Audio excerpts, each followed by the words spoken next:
बुत है जमात की आस्तीनों में,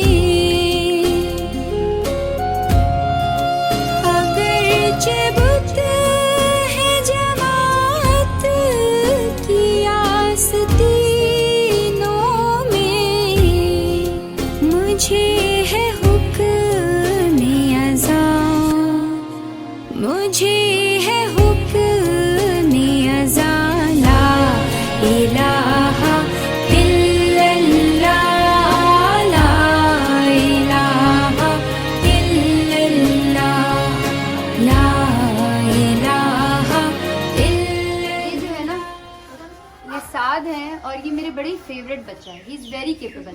अगर इसने पढ़ाई कर ली तो ट्रस्ट मी, ये डॉक्टर या इंजीनियर बनेगा। ये आप लोगों के घरों के बच्चों से ज़्यादा अच्छा पढ़ता है।